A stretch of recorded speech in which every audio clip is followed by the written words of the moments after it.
Thank you for coming together on this InterFaith call for care and resilience in celebration of the 50th anniversary of Earth Day. I'm Reverend Fletcher Harper, Executive Director of GreenFaith, a global interfaith environmental and climate justice network. This is a frightening time. We are in a global crisis that most of us have never experienced. We're scared for our loved ones and our communities and for everyone who's vulnerable now. We also know that the crisis caused by the coronavirus is similar to what will happen as the impacts of climate change become more widespread. Faith and spirituality matter in times like these. They are an anchor, a source of energy and perseverance that keeps us going when times are hardest. We know that at this moment we need to turn towards each other, as all our faiths teach us. All religions demand that we love our neighbor, open the door to the stranger, and protect and care for those most vulnerable. Today, we're coming together as people of diverse faiths to build the power we need to create a world rooted in love, justice, and compassion, to prepare us not just for what's happening today, but for what's to come. I'm lighting this candle as a sign of hope at the beginning of our time together, remembering that there is light still in this time of uncertainty.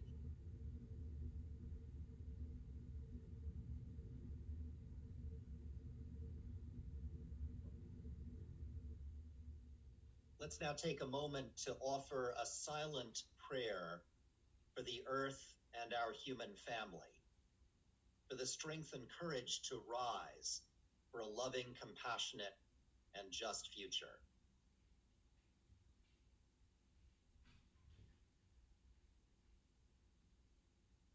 Today, several remarkable leaders will help us understand even more deeply that the earth and all people are sacred.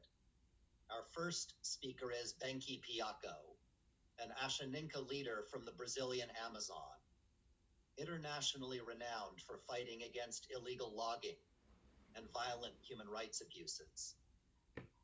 Benki speaks to us by video from the heart of his people's land.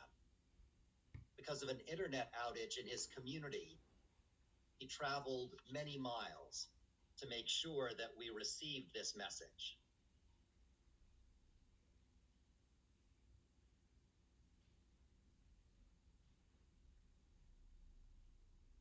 Meu nome é Benki Pianco, sou do povo Ashaninka, moro aqui no estado do Acre, na fronteira do Brasil com o Peru. Acredito que tudo o que vem acontecendo na Terra é um chamado de atenção para a humanidade. Nas minhas observações, como uma pessoa que hoje vem lutando pelo direito da sobrevivência, tanto da natureza quanto do homem, em busca de uma qualidade de vida, de um respaldo melhor para a sobrevivência da sociedade, nós estamos aqui fazendo uma análise que traz essa análise sobre mim para o mundo, olhando o mundo. Sabemos que hoje tudo o que vem acontecendo no planeta Terra é uma destruição, é uma catástrofe que vem surgindo a partir do homem, a partir do que o homem faz com a natureza. Estamos vendo a Terra, a maneira que ela está sendo contaminada, destruída. Nós estamos vendo a maneira que as florestas, as águas, né, os animais, toda a diversidade que a gente vê em cima dessa Terra, a maneira que estão sendo violadas. Nós, seres humanos, que estamos passando por esse processo hoje de um chamado, né? De um chamado que seja visto por todos que vivem em cima dessa terra, a maneira que o homem destrói a natureza. E esse chamado está sendo feito a partir dessas doenças que estão surgindo. Doenças que hoje vêm matando gente, vêm matando animais, secas, né? Que vêm acontecendo em muitos lugares do mundo, queimadas que vêm acontecendo, a poluição do tempo por essas grandes indústrias, as emissões que hoje está fazendo uma grande contaminação no planeta. Tudo isso que vem acontecendo faz parte daquilo que o ser humano se produz para viver bem. Eu não sei que felicidade vai trazer tanto dinheiro, mas é um meio de vida que as pessoas têm. Eu acho que esse chamado que essa doença traz para um pouco ser pensada por nós mesmos começou agora. E eu já venho olhando isso junto com nossos povos indígenas há muito tempo. Meus avós já falavam desse problema, que a terra sem floresta não tem vida, a terra sem água não tem vida. Vai ser um deserto. Uma floresta dessa que a gente vive hoje, a gente já vê o impacto que ocorre quando a gente olha para tudo que é capim, para tudo quanto é lado. Olhando para isso que nossos avós falavam, nossos pais, nossos tios, nossos bisavós, deixaram para a gente um legado de responsabilidade. Eu acredito que essa responsabilidade estamos chamando ao mundo. Eu vejo tantas pessoas falar de religiões, as religiões que educam a sociedade a se encontrar com o Espírito de Deus, que espírito estão se conectando.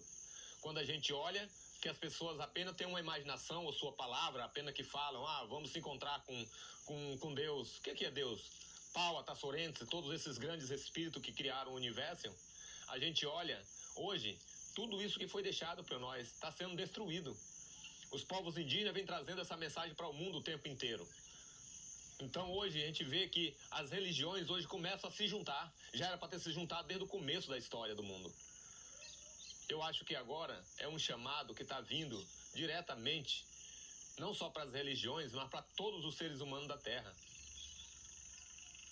Cada uma pessoa que sabe o que bebe e o que come cada dia, essas pessoas estão começando a sentir na pele, na sua alimentação, na sua respiração, nos seus pensamentos. Estão começando a ver que é realmente um buraco que todo mundo está entrando dentro com essa grande doença que a Terra está recebendo a partir da nossa vivência.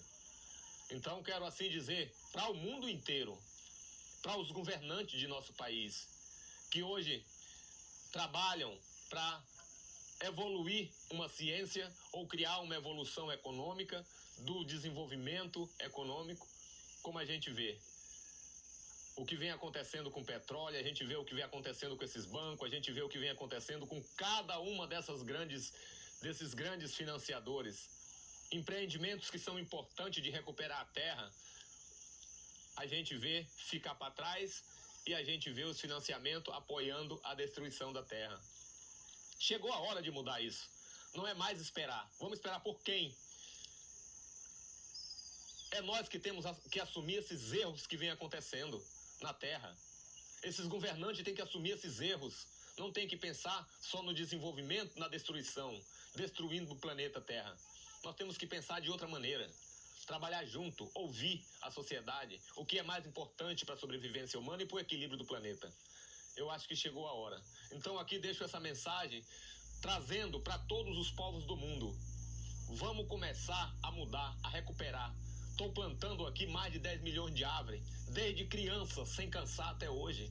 Não é para acudir o bem ou cuidar do bem que essas plantas. É para dar ao planeta, pelo menos, mais uma esperança de dizer que nós somos capazes de mudar o mundo. Porque esse mundo que nós estamos querendo mudar tem que começar de nós mesmos. Esse mundo está dentro de nós, das nossas mentes, do nosso coração, da nossa inspiração. É isso que nós estamos fazendo aqui para a gente poder levar essa mensagem para o mundo. E esperamos que esses governantes, esses bancos, todas essas grandes empresas do mundo possam olhar para o que já foi destruído e como deve apoiar. Hoje os povos indígenas, que são os povos hoje os maiores defensores da terra, o que tem falado que a terra sem floresta, sem os animais, sem essa diversidade não existe terra, não existe vida nas terras. E nós estamos conseguindo colocar isso para o mundo. E a gente está vendo ainda as agressões que os povos indígenas estão levando. As agressões que essas grandes lideranças têm falado para o mundo estão levando. São o suicídio, a morte, que tem levado à destruição desses povos. Tudo por conta de dinheiro, de destruição, de tirar ouro, minério, de tudo da terra. De tirar as florestas, é o que mais a gente tem defendido.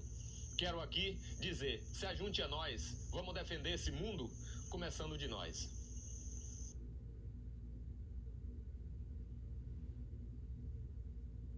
Let's pause for a moment of contemplation.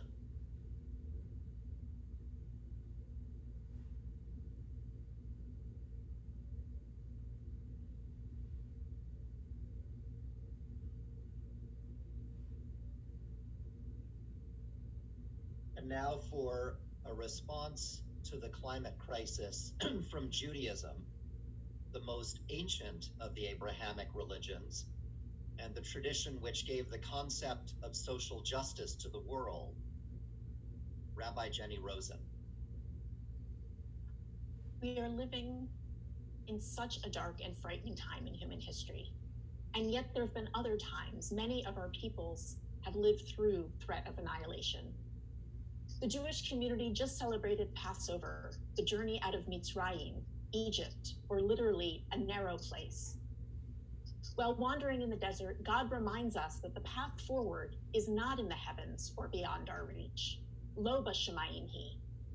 No, it is very close to you, God says, in your mouth and in your heart to do it. Our redemption is in our hands. In the face of the climate crisis, I return to this passage again and again and gather strength. Lo b'shamayim hi, it is not in heaven or beyond our reach. It is in our heart and in our hands, and we can do it. In our hands, as in it is on us, it is up to us. And also in our hands, we have the capacity, we have the science, we have the resources, we have the people, and we have the power. As we celebrate Earth Day this year, let us remember this. It is in our hands and in our hearts, and we can do it. Let us choose life so we and our offspring may live.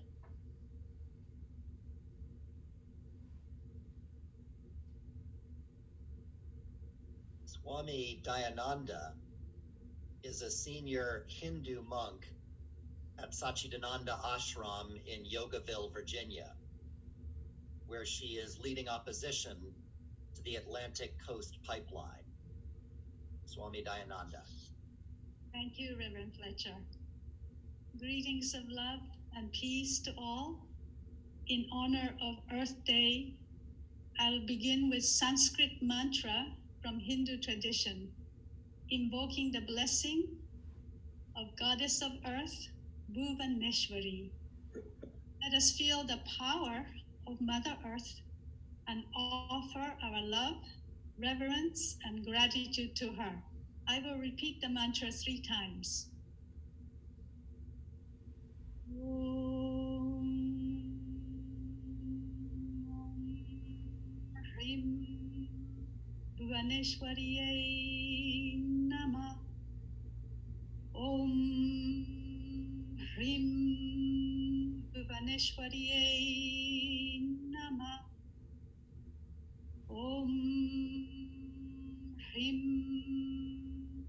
Bhuvaneshwariye Nama.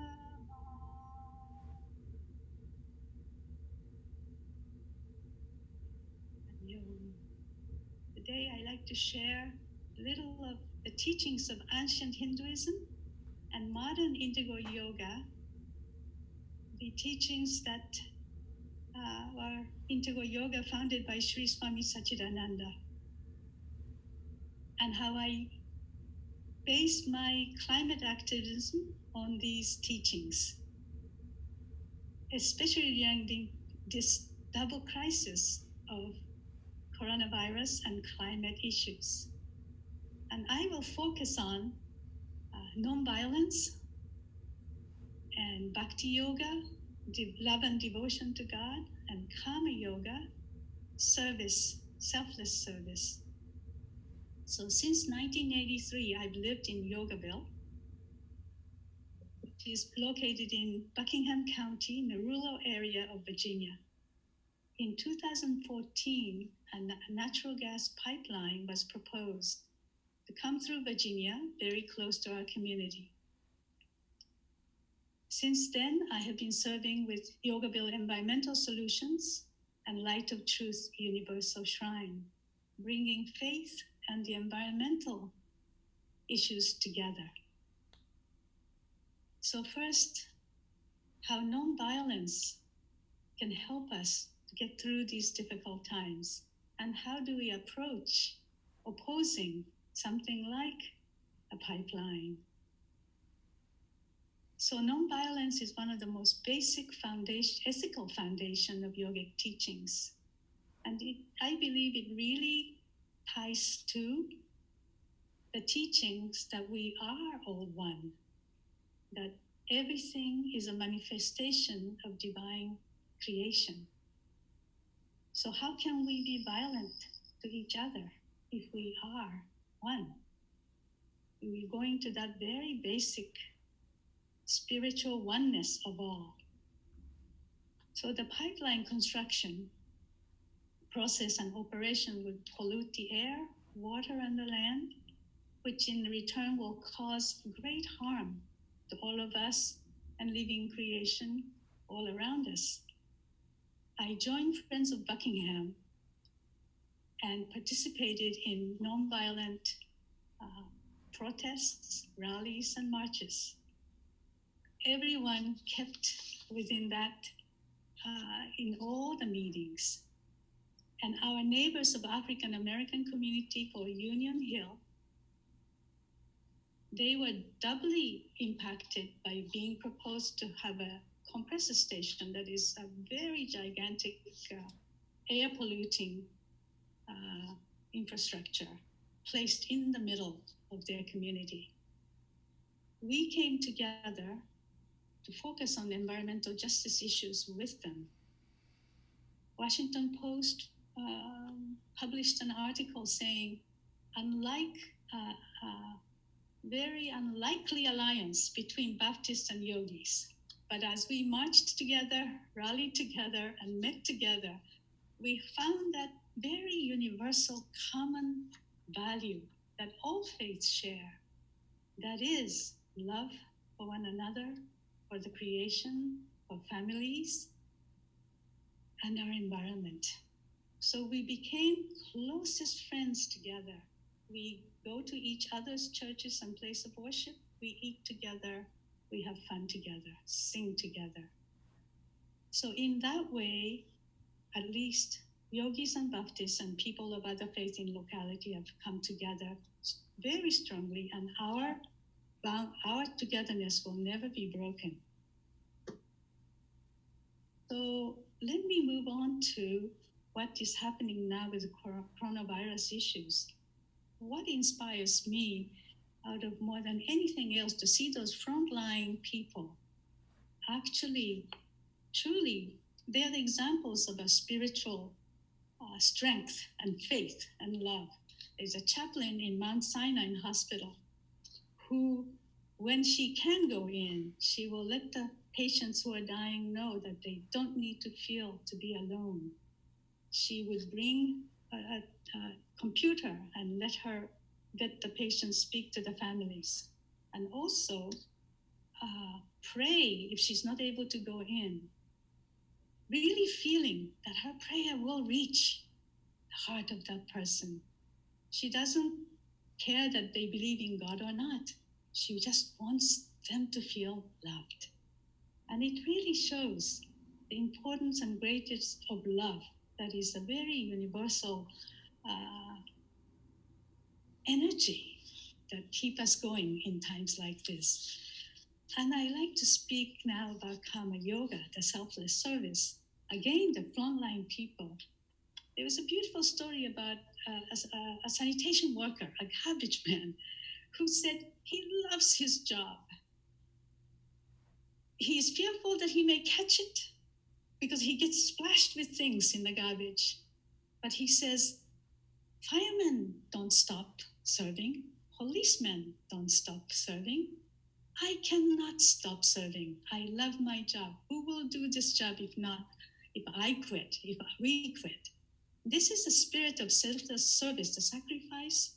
And that is so inspiring. And that is what I see also in environmental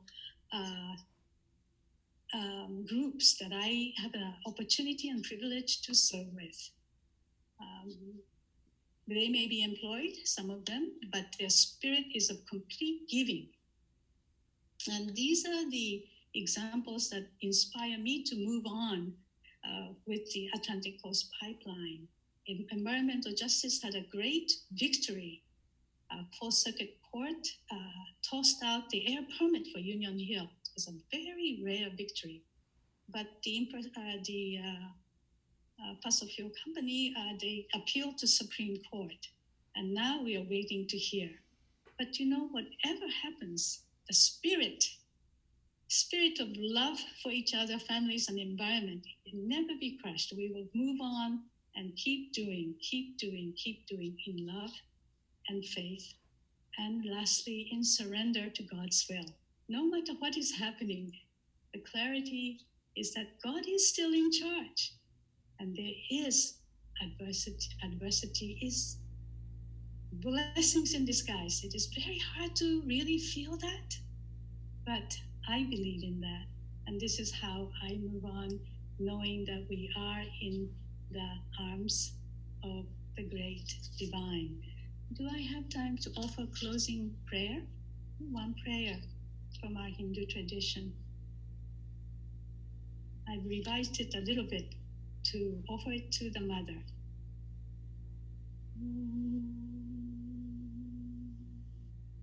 Karacharana Kuritamba, Kaya Jam Kana Jamba, Shravanana Yana Jamba, Mana Samba Paradam, Vihitamba, Savametakshamaswa, Jaya Jaya Karunapte, Shri Mata Shambho, Jaya Jaya Mata Shambho. Please forgive me all my mistakes, O Mother, made by my hands, feet, body, or karma, by my speech, ears, eyes, or by my mind, by intent or through neglect, O Mother. May all glory be unto thee, Divine Mother, sacred ocean of mercy. Om Shanti, Shanti, Shanti. Peace, love be unto all. Thank you. Let's pause for a moment of contemplation.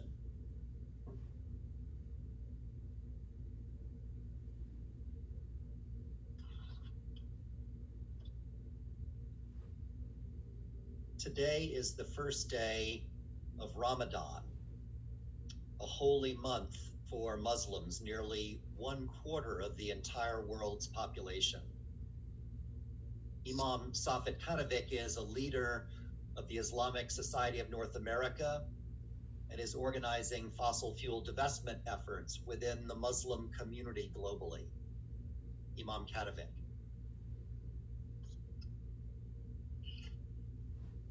Thank you, Fletcher, for that kind invitation, and thank you, my dear sisters and brothers, for wonderful, inspirational words and guidance during this difficult and challenging time for all of us from your respective faith traditions. Assalamu alaikum and Ramadan Mubarak. Greetings of peace and blessings of Ramadan to all of you online, all citizens of Mother Earth, both human and non-human. It is, and she is, our common home.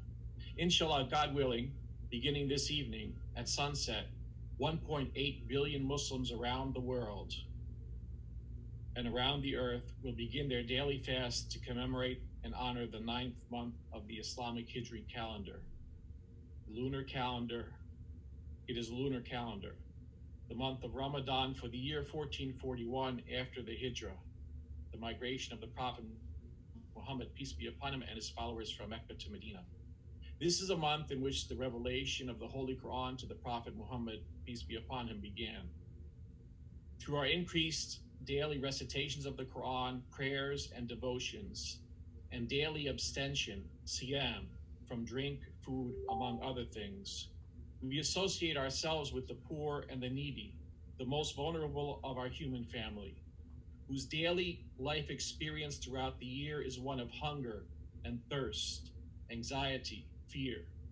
And then we seek to remedy this by sharing the many blessings we have been given from a merciful and a blessed God with them. For it is not just our responsibility, it is their right upon us.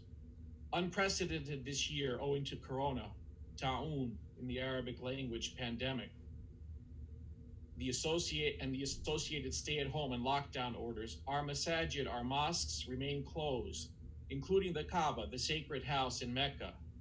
And yet, the earth, though hurting and crying out in pain, remains as the Prophet Muhammad, peace be upon him, taught us, al-ard kulluha masjida. The earth, all of her, is a mosque, is a place of prayer and worship. So as we continue to pray and worship her in our homes and not in our houses of worship, the sacred earth, we must also address her pain.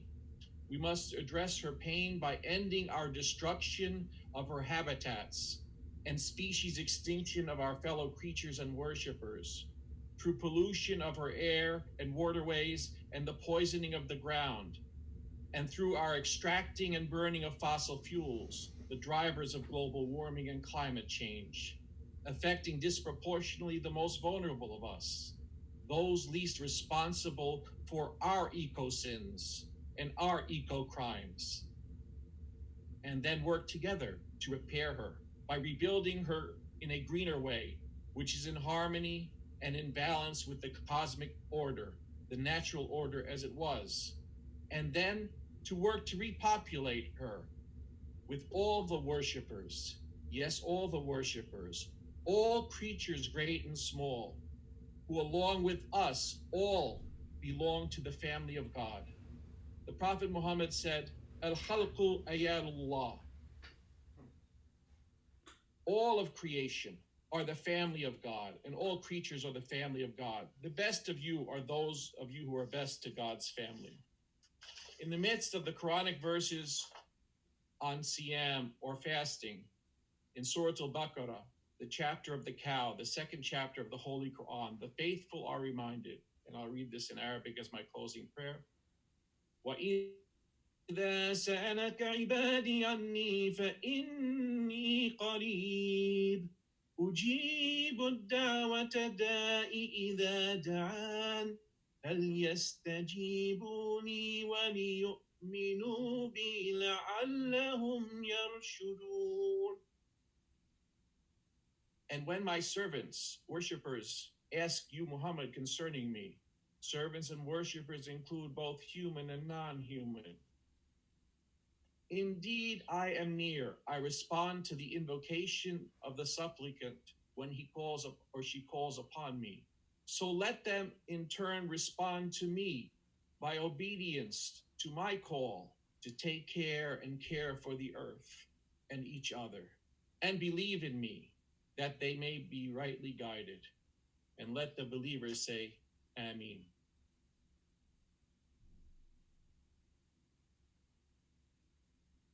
Our faiths, our spiritualities, give us the courage to turn towards great challenges and to profoundly change our societies. People of faith and of spirit and of conscience have done so before when there was a moral call to action. And we do so now. This is the time for bold transformation. To join your conscience with others, please add your name to a moral statement to world leaders and major financial institutions using the web address shown on your screen now, calling on these leaders, as Benki Piako did, to divest from fossil fuels, to invest in a sustainable future. We'll pause while you choose to add your name to this moral call to action.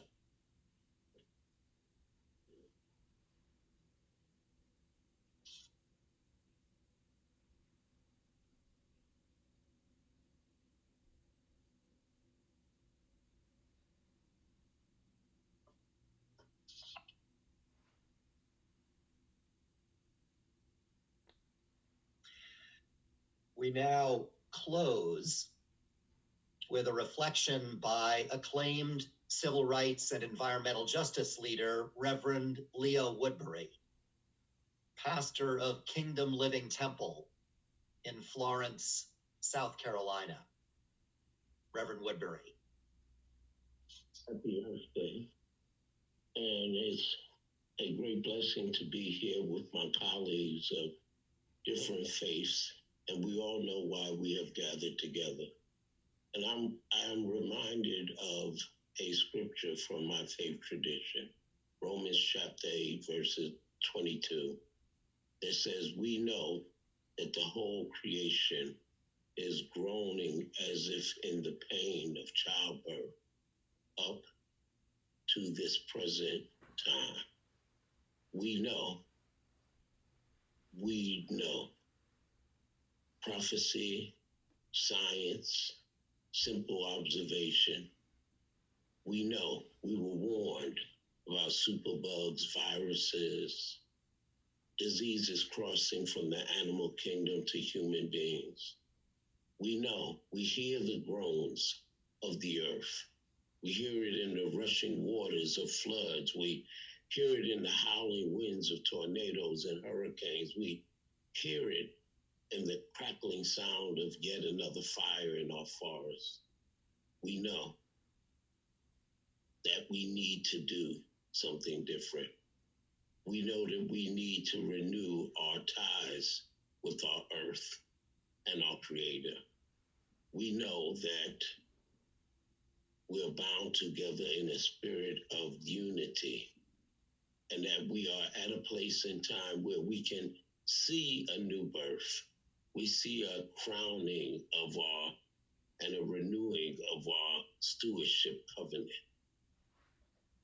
We are united in a spirit of love and harmony, and we realize that we must be one, not only with each other in our faith, but with all of the world. And when we do that, then we'll be one with the sun and the wind and the earth. GreenFaith understands that spirit. GreenFaith is moving in that spirit and about building relationships with ourselves and with nature and with community. And at GreenFaith, we are doing this at kitchen tables, in congregations, in communities, coming together to make the change and live the change, because the change begins with us. And so we're united in a spirit and understand that this is an opportunity for us to create a new normal, because we know that what was caused all normal had all kind of abnormal things that were happening both to nature and to us as people. But I believe that there's a call, and that call is heard right now. It's heard in the Buddhist faith, the Jewish faith, the Islamic faith, indigenous faith, the Christian faith. And if you don't belong to any of those faith traditions, then I always like to say that if you believe in touching the intangible, if you can hear the inaudible, if you can believe in a better world, even though you may not be able to see it, faith is the substance of things hoped for. It's the evidence of things not seen. At other times, when humanity in the world has gone through turmoil and tragedy and pain as we are now, it has been people of faith who have risen up and taken that opportunity not only to care, but also to build resilience. And is that call of faith that we're making right now to care for one another, to care for communities, to care for our beloved Mother Earth. Thank you. Thank you, and peace be with you.